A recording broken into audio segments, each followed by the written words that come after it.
Hey guys, welcome to my YouTube channel nursing education. आज की इस वीडियो में हम बीएससी नर्सिंग थर्ड ईयर की सब्जेक्ट मेंटल हेल्थ नर्सिंग को स्टडी करेंगे, जिसमें हम डिस्कस करेंगे साइकेट्रिक इमरजेंसी को। So let's discuss about psychiatric emergency. First of all, definition of psychiatric emergency. Psychiatric emergency is a condition wherein the patient has a disturbances of thought, affect, and psychomotor activity leading to a threat to his existence, suicide और threat to the people in the environment. Psychiatric emergency एक ऐसी condition होती है जिसमें patient का thought disturb हो जाता है, अफेक्ट डिस्टर्ब हो जाता है और उसकी साइकोमोटर एक्टिविटी डिस्टर्ब हो जाती है, जिसकी वजह से पेशेंट को खुद का रिस्क रहता है। मतलब पेशेंट खुद को नुकसान पहुंचा सकता है, सुसाइड कर सकता है, क्योंकि उसका थॉट प्रोसेस डिस्टर्ब हो जाता है और उसके आसपास दूसरे लोग भी जो रहते हैं वह उन्हें भी नुकसान पहुंचा सकते हैं, उन्हें भी किल कर सकता है। This is the definition of psychiatric emergency. Now we discuss types of psychiatric emergency. First, suicide. Suicide सबसे कॉमन साइकेट्रिक इमरजेंसी है। Second, violence. Third, stupor. Fourth, panic attack. Fifth, withdrawal symptoms of a drug dependence. Sixth, alcohol और drug overdose. Seventh, delirium. Eighth, epilepsy and the last one, severe depression. अब हम इन psychiatric emergency को detail में discuss करेंगे।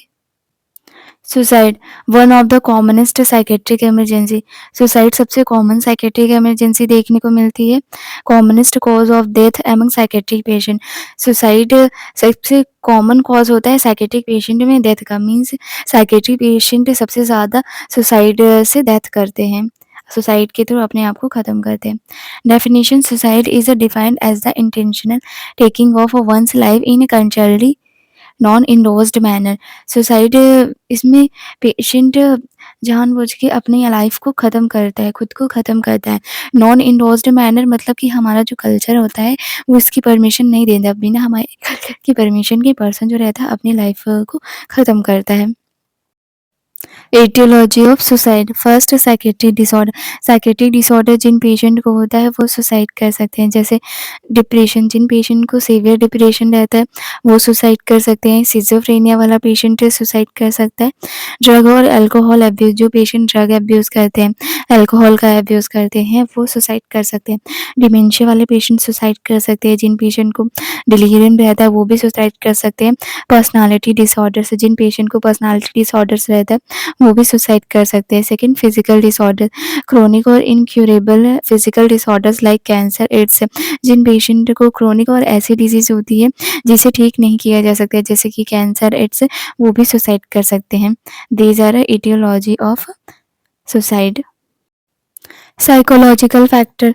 Psychological factors की वजह से भी पर्सन सुसाइड कर सकते हैं, जैसे कि फेल्योर इन एग्जामिनेशन। जैसे कोई पर्सन है वो किसी एग्जाम में फेल हो गया तो उसकी वजह से वह सुसाइड कर सकता है। Dowry harassment. डाउरी हरासमेंट मतलब कोई वुमेन है जिसे दहेज के लिए बहुत ज़्यादा परेशान किया जा रहा है, उसकी वजह से वह सुसाइड कर सकते हैं। मैरिटल प्रॉब्लम्स, जिनकी मैरिज में बहुत ज़्यादा प्रॉब्लम्स होती हैं वो पर्सन सुसाइड कर सकते हैं। Loss of a loved object.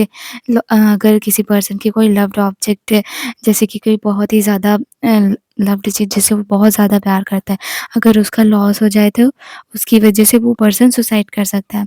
Financial and occupational problem. किसी पर्सन की लाइफ में बहुत ज़्यादा फाइनेंशियल प्रॉब्लम है, बहुत ज़्यादा ऑक्यूपेशनल प्रॉब्लम्स है, तो उसकी वजह से वो पर्सन सुसाइड कर सकता है।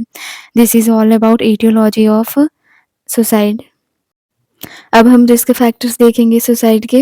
As more than 40 years. जिनकी एज 40 ईयर्स से ज़्यादा रहती है वो सुसाइड कर सकते हैं। मेल जेंडर ज़्यादा सुसाइड करते हैं। स्टेइंग सिंगल, जो लोग सिंगल रहते हैं वो भी सुसाइड कर सकते हैं। प्रीवियस सुसाइडल अटेम्प्ट्स, जिन्होंने पहले सुसाइड करने की कोशिश की है वो भी सुसाइड कर सकते हैं। डिप्रेशन, जिन पेशेंट को सीवियर डिप्रेशन रहता है वो सुसाइड कर सकते हैं। अल्कोहल और ड्रग डिपेंडेंट, जो अल्कोहल पर डिपेंडेंट रहते हैं, अल्कोहल अब्यूज़ करते हैं, ड्रग अब्यूज़ करते हैं, वो सुसाइड कर सकते हैं। क्रोनिक इलनेस, जिन पेशेंट को क्रोनिक इलनेस होती है, ऐसी डिजीज़ होती है जिसे ठीक नहीं किया जा सकता, जैसे कि कैंसर, एड्स, वो सुसाइड कर सकते हैं। सोशल विथड्रॉवल, जो पेशेंट सोसाइटी में किसी से मिलते नहीं, किसी से बातचीत नहीं करते, वो भी सुसाइड कर सकते हैं। Warning science for suicide. Warning science, अगर ये साइंस किसी पेशेंट में दिखाई देते हैं दैट मीन्स कि वो पर्सन सुसाइड कर सकता है, उसे रिस्क रहता है सुसाइड करने का। Appearing depressed and sad moment, sorry, sad most of the time, वो पर्सन जो पूरे टाइम डिप्रेस्ड रहते हैं, सैड रहते हैं, उन्हें रिस्क रहता है सुसाइड करने का।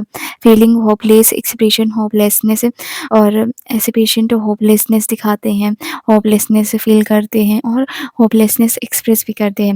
Withdrawing from family and friends, वो पेशेंट जो फैमिली में किसी से मिलते नहीं, किसी से बातचीत नहीं करते, ना ही अपने फ्रेंड से मिलते हैं, ना ही अपने फ्रेंड से बात करते हैं, उन्हें रिस्क रहता है सुसाइड करने का। Sleeping too much and too little, और वो पर्सन जो बहुत ज़्यादा सोते हैं या फिर बहुत कम सोते हैं, वो भी सुसाइड कर सकते हैं। Lose interest in most activities, और किसी भी एक्टिविटीज़ में उनका इंटरेस्ट नहीं लगेगा, कोई भी काम करने का मन नहीं करेगा, कुछ भी करने का उनका मन नहीं करेगा, किसी भी एक्टिविटी में इंटरेस्ट नहीं आएगा उनको। नेग्लेक्टिंग पर्सनल हाइजीन, और यहाँ तक कि पर्सन अपनी खुद की हाइजीन तक को मेंटेन नहीं करेगा। ये सारे वार्निंग साइंस होते हैं। अगर ये किसी पर्सन में दिखाई देते हैं, दैट मीन्स कि वो पर्सन सुसाइड कर सकता है। अब हम मैनेजमेंट देखेंगे सुसाइड का। Management of suicide, be aware of the warning science. जो वार्निंग साइंस होते हैं सुसाइड के, उसके लिए हमें अवेयर रहना है। अगर वो किसी पेशेंट में दिखाई देते हैं, किसी पर्सन में दिखाई देते हैं, तो इमीडिएट एक्शन लेना है।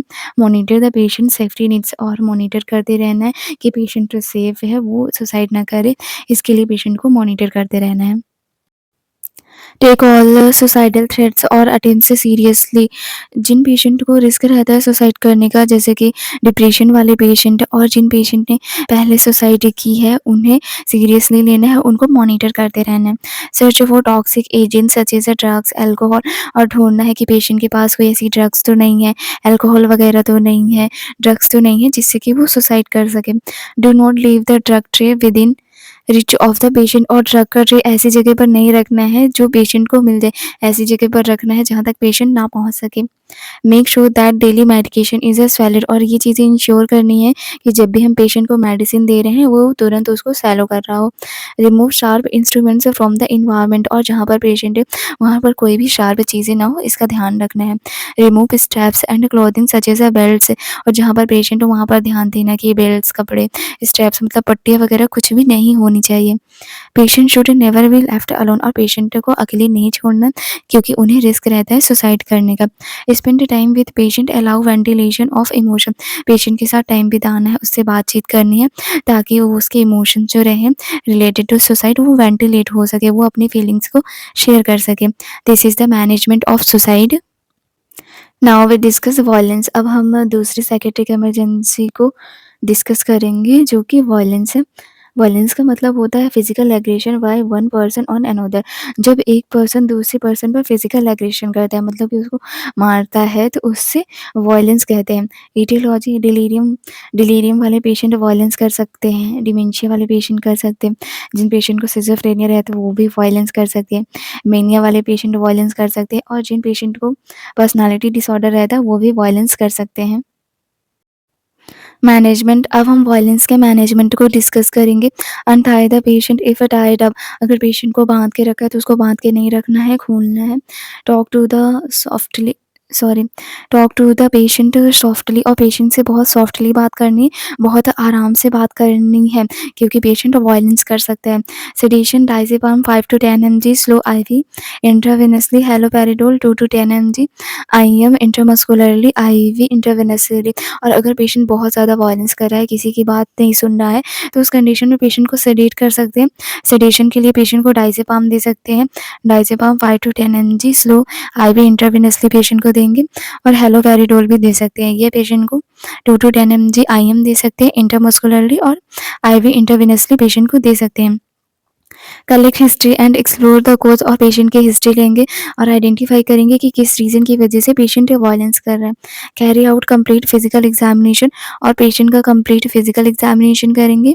चेक हाइड्रेशन स्टेटस, और पेशेंट का हाइड्रेशन स्टेटस चेक करेंगे। Have a less furniture in a room, remove all sharp instruments, और कोशिश करनी है कि पेशेंट के कमरे में कम से कम चीज़ें हो, कम से कम फर्नीचर हो, और शार्प चीज़ें कोई भी ना हो, इसका ध्यान रखना है। encourage the patient to talk about the aggressive feelings rather than acting them out। Patient को encourage करना कि उसके मन में जो भी aggressive feeling, violence वाली feelings आती है तो उसके बारे में बात करना है, ना कि एक्ट करना है। इस तरह हम वायलेंस वाले पेशेंट में मैनेजमेंट करेंगे। अब हम डिस्कस करेंगे कि जब भी हम एग्रेसिव पेशेंट को, वायलेंस वाले पेशेंट की केयर करते हैं तो उस टाइम पे हम खुद का प्रोटेक्शन कैसे करेंगे, क्योंकि पेशेंट वायलेंस कर सकता है और एग्रेसिव पेशेंट है वो कभी भी मारपीट कर सकता है। इसीलिए जब भी पेशेंट की केयर करने जाते हैं सबसे पहले खुद का प्रोटेक्शन करना है। उसके लिए कुछ गाइडलाइंस दी गई हैं। Guidelines for self protection while handling N aggressive patient. Never see the patient alone. Patient को कभी भी अकेले नहीं देखना है, मतलब कि पेशेंट की कभी भी अकेले केयर करने नहीं जाना है। Keep a comfortable distance away from patient. और पेशेंट से डिस्टेंस बना के रखना है, क्योंकि पेशेंट एग्रेसिव है, वह कभी भी मारपीट कर सकता है, इसीलिए पेशेंट से दूरी बना के रखना है। Be prepare to move. और मूव करने के लिए, भागने के लिए हमेशा रेडी रहना, क्योंकि पेशेंट एग्रेसिव है, वह कभी भी मारपीट कर सकता है, वायलेंस कर सकता है, इसीलिए हमेशा अपने आप को प्रिपेयर रखना है मूव करने के लिए, ताकि जब भी पेशेंट एग्रेसिव हो, वायलेंस करे तो तुरंत वहाँ से मूव किया जा सके, भागा जा सके। Maintain a clear exit road. और एग्जिट रोड क्लियर होना चाहिए, क्योंकि पेशेंट वायलेंस कर सकता है, एग्रेसिव कर सकता है, इसलिए एग्जिट रूट क्लियर होना चाहिए, ताकि जब भी पेशेंट ऐसा कुछ करे, मारपीट करे, तो तुरंत वहाँ से निकला जा सके। Be sure that the patient has a no weapons with him. और ये इंश्योर करना है कि पेशेंट के पास कोई भी वेपन्स, हथियार वगैरह नहीं होने चाहिए जिससे जिससे वो किसी को नुकसान पहुंचा सके। कि प्रिस्क्राइब्ड एंटीसाइकोटिक्स। और एंटीसाइकोटिक मेडिसिन पेशेंट को देंगे। इस प्रकार हम खुद को प्रोटेक्ट करेंगे जब भी हम पेशेंट के पास उसकी केयर के लिए जाते हैं। Stupor and catatonic syndrome. Stupor का मतलब होता है पेशेंट जिस पोजीशन में बैठा है, जिस पोजीशन में, उसी पोजीशन में कई घंटों तक रहेगा, अपनी पोजीशन को चेंज नहीं करेगा, कोई भी मूवमेंट नहीं करेगा। कैटाटोनिक सिंड्रोम का मतलब होता है related to motor function, means की रिलेटेड टू मूवमेंट से रिलेटेड पेशेंट में एबनॉर्मेलिटीज आ जाती हैं, डिस्टर्बेंस आ जाते हैं। कैटाटोनिक साइंस देखने को मिलता है कैटाटोनिक वाले पेशेंट में, जैसे कि नेगेटिविज्म। नेगेटिविज्म का मतलब होता है इसमें पेशेंट किसी की भी बात को नहीं मानता है, पेशेंट के बिहेवियर में ही आ जाता है कि अगर उससे कोई भी कुछ भी कहेगा, पेशेंट कुछ भी किसी की भी बात को नहीं मानता। म्यूटिज़ में पेशेंट अपने आप को म्यूट कर लेता है, वो बिल्कुल भी नहीं बोलता है। स्टूपर में पेशेंट जिस पोजीशन में, उसी पोजीशन में लंबे समय तक रहता है, अपनी पोजीशन को चेंज नहीं करता है। इकोलीलिया में पेशेंट दूसरे के वर्ड्स को रिपीट करता है, दूसरे पर्सन को बोलते हुए जो सुनता है उन्हीं वर्ड्स को वो रिपीट करता है। इकोप्रेक्सिया में पेशेंट मिमिक करता है, मतलब दूसरे पर्सन को जो एक्शन करते हुए देखता है उसी को वो रिपीट करता है। ये सारे सिम्पटम्स कैटाटोनी वाले पेशेंट में देखने को मिलते हैं। Management for stuporous patient. अब जो स्टूपर वाले पेशेंट होते हैं, जो मूवमेंट नहीं करते, उनकी हम केयर कैसे करेंगे उसे डिस्कस करेंगे। Ensure patient airway. इंश्योर करेंगे कि पेशेंट का एयरवे मेंटेन हो, क्लियर हो। Maintain hydration, Ryle's tube feeding और आईवी फ्लूइड्स। पेशेंट के हाइड्रेशन को मेंटेन करेंगे राइल्स ट्यूब फीडिंग के थ्रू, या फिर आईवी फ्लूइड्स के थ्रू पेशेंट को हाइड्रेट रखेंगे। अब हम डिस्कस करेंगे पैनिक अटैक्स। पैनिक अटैक क्या होता है? जब पेशेंट को बहुत ज़्यादा एंजाइटी होती है तो पेशेंट को पैनिक अटैक आता है। Episodes of acute anxiety and panic as a part of psychotic और न्यूरोटिक इलनेस। साइकोटिक और न्यूरोटिक इलनेस की वजह से पेशेंट को जब बहुत ज़्यादा एंजाइटी होती है तो उसे पैनिक अटैक कहते हैं। साइकोटिक इलनेस क्या होती है? साइकोटिक इलनेस में पेशेंट का रियलिटी से कॉन्टैक्ट नहीं रहता है, और न्यूरोटिक इलनेस में पेशेंट जो रहता है उसमें पेशेंट रियल वर्ड और इमेजिनरी वर्ड के बीच में डिफरेंशिएट कर सकता है, इसमें डिफरेंस कर सकता है। इन डिजीज़ेज़ की कंडीशन में जब पेशेंट को बहुत ज़्यादा एंजाइटी होती है तो उसे पैनिक अटैक आ जाता है। अब हम डिस्कस करेंगे मैनिफेस्टेशंस है। पैनिक अटैक की कंडीशन में पेशेंट में कुछ सिम्पटम्स देखने को मिलते हैं, जैसे कि पाल्पिटेशन में पेशेंट को ऐसा लगता है कि उसकी बॉडी में कुछ मूव कर रहा है, उसको मूवमेंट फील होता है। स्वेटिंग होगी पेशेंट को, ट्रेमर्स होगा। ट्रेमर्स का मतलब कि उसकी बॉडी अकड़ जाएगी, हाथ पैरों में ऐंठन हो जाती है। फीलिंग ऑफ चोकिंग फील होता है, मीन्स की चोक फील होता है चेस्ट में पेन होगा, नोज़िया होगा, एब्डोमिनल डिस्ट्रेस होगा, मीन्स के एब्डोमेन में पेशेंट की दिक्कत होगी। ये सारे सिम्पटम्स देखने को मिलेंगे पैनिक अटैक्स में। अब हम डिस्कस करेंगे मैनेजमेंट। पैनिक अटैक के मैनेजमेंट को अब हम डिस्कस करेंगे। Give reassurance. पेशेंट को रीएश्योरेंस देंगे। Search for causes. और पेशेंट को किस वजह से पैनिक अटैक आया है उसका पता लगाएंगे। इंजेक्शन डाइजेपाम 10 mg और लारासेपाम 2 mg, और पेशेंट को 10 mg डायज़ेपाम इंजेक्शन या फिर 2 एमजी लाराज़ेपाम इंजेक्शन देंगे। Counsel the patient and relatives, तो पेशेंट को काउंसलिंग प्रोवाइड करेंगे ताकि उसकी जो एंग्ज़ायटी है वो कम हो सके, और उनके रिलेटिव्स को भी काउंसलिंग प्रोवाइड करेंगे ताकि वो पेशेंट को सपोर्ट प्रोवाइड कर सकें। यूज़ बिहेवियर मॉडिफ़िकेशन टेक्निक्स है, और पेशेंट को बिहेवियर मॉडिफ़िकेशन टेक्निक बताएँगे ताकि जब भी उसे बहुत ज़्यादा एंग्ज़ायटी हो तो वो अपने आप को एंग्ज़ायटी से रिलीफ़ दिला सके। This is all about psychiatric emergency. Thank you so much. If you like my video then like, subscribe and share my channel.